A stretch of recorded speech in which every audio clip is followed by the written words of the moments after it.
Hello everyone, welcome to Nordic Geek Live. I'm your host Chris, and today marks the beginning of a new feature for the channel. I've been wanting to do this format for a while, and now I finally get around to it. This new series is a what if series, as you might have guessed from the title. And in each of these videos, I will be posing a what if question. For instance, what if in Star Wars R2D2 and C3PO had crashed on Dagobah instead of on Tatooine? And after I pose this question, I'm gonna look into the major figures of the franchise. For the Star Wars question, it's gonna be people like Leia, like Luke, like Han, like Chewie, like Obi-Wan, like Lord Vader, etc. And I'm gonna try and answer, or at least speculate, as to how their lives would have gone would that event not happened. And for the very first episode today, I'm gonna pose a question. What if Bruce Wayne had also died in Crime Alley? So the premise here is that after Martha and Thomas Wayne were shot, the assailant also shot and killed Bruce Wayne. Which means Bruce would not have become the Batman and would not save Gotham on numerous occasions. And the first aspect we're gonna look at now is Gotham at large. Because without a Batman in Gotham, Gotham might have been an entirely different place. For instance, Wayne Enterprises would probably not have continued. It would have been taken over by a rival faction, perhaps even LexCorp. And I don't think a company like LexCorp, or even if it is something like Ace Chemicals, would have put so much effort into re-establishing Gotham and fighting poverty there. I think it's even fair to say that should crime still be on the rise in Gotham, a company like LexCorp would have pulled out all its resources out of the city, leaving the city without an own industry, which would perhaps see crime rise as well as unemployment for the citizens of Gotham. That would make Gotham a less important city in the DC canon at large, and perhaps even completely forgotten about. Now let's take a look at the Bat family. For starters, Dick Grayson. Now Dick Grayson came to be Robin, well, the first Robin, after his parents died in the circus and Bruce took him in. Even at this early stage, the Court of Owls was already looking into Dick Grayson as a potential talent. It would have been fair to say that if Dick Grayson wasn't taken in by Bruce, he would have been taken in by the Court of Owls, which would establish him in this new timeline as a villain. Now the second Robin, Jason Todd, became Robin in the original canon when he tried to steal the wheels of the Batmobile. Now because there is no Batman around, he would not have been able to steal those wheels. And stealing those wheels had changed his life for the better, or at least up to a point where he is killed by the Joker with a crowbar. I think it is safe to say that without that major event in his life, that Jason Todd would just be a normal guy, a normal street thug probably, still living around in Gotham. The next Robin in line is Tim Drake. At a very young age, Tim Drake saw the flying Graysons in the circus. He actually met Dick Grayson there.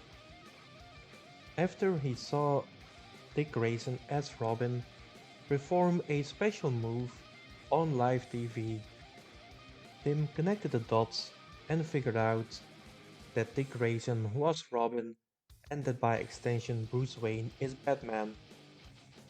This is how he came to be the next Robin. If there is no Batman, if there is no Robin, what would happen if Tim Drake saw Dick Grayson perform those moves as a Talon?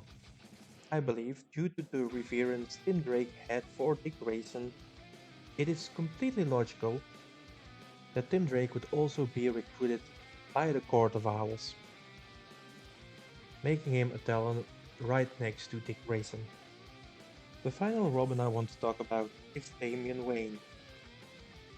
It goes without saying, no adult Bruce means no relationship with Talia al Ghul, so no Damian Wayne whatsoever. Now let's take a look at some of the villains. And we're gonna start off with the best known one, the Joker. Now depending on which version of the Joker we're talking about, at least one of these versions would definitely not exist. I'm talking of course about the Joker who used to be the Red Hood, because it was Batman chasing the Red Hood through a chemical plant that made the Red Hood fall into a vat of chemicals and thus creating the Joker. Now if that event didn't happen, the Red Hoods might still be out there, but they wouldn't be a deranged person like the Joker. Which also means no Joker, no Harley Quinn. Harleen Quinzel would still be a respected psychiatrist, maybe not in Arkham, but definitely in the world at large. Let's talk about Bane. Now Bane would still have had the childhood he had in the canon. Being in prison, being raised there, the Venom experiments, all of it. However, Bane got to Gotham because he saw Batman as a personification of a demonic threat which had haunted his dreams since childhood. Without the Batman in Gotham, Bane would have had no reason to go there. How his life would have turned out if he had not gone to Gotham could fill an entire other episode of this, but I think it is safe to say that Gotham definitely would have been better off. The life of the Penguin would have turned out pretty much the same.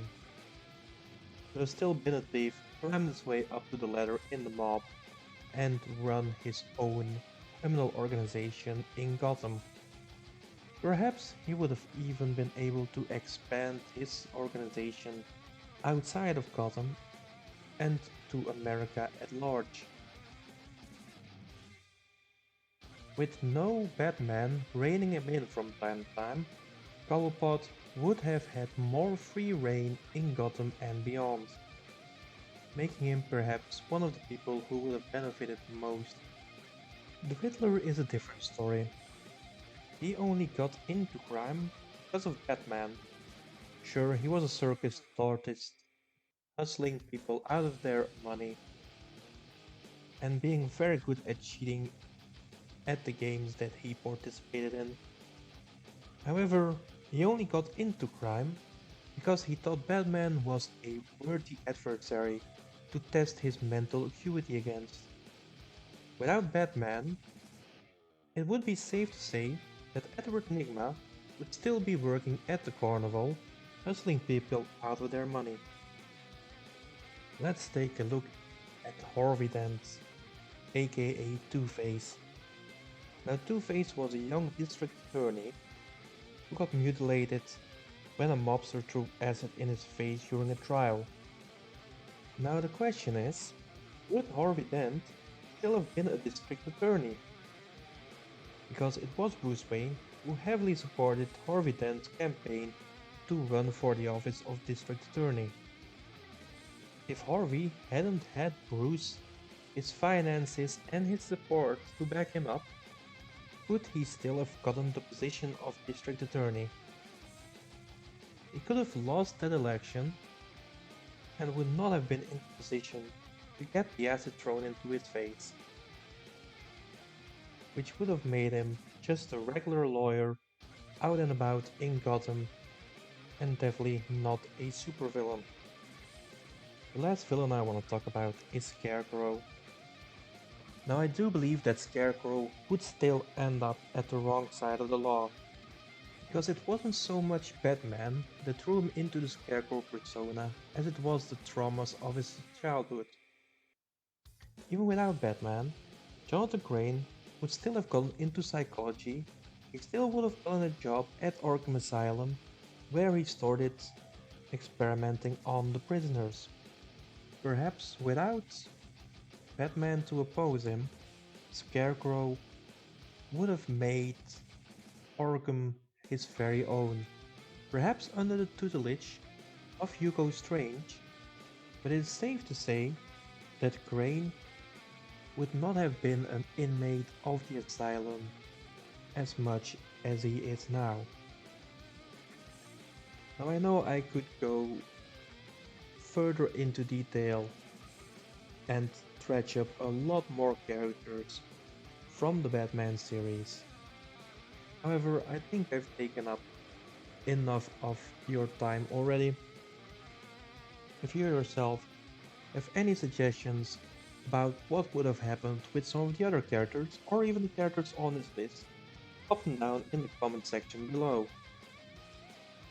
If you like this video, please leave it a like, share it with your friends because it does help us grow, and if you haven't done so already, please subscribe to the channel. I've been Chris from the Geek Life, and I will talk to you all soon.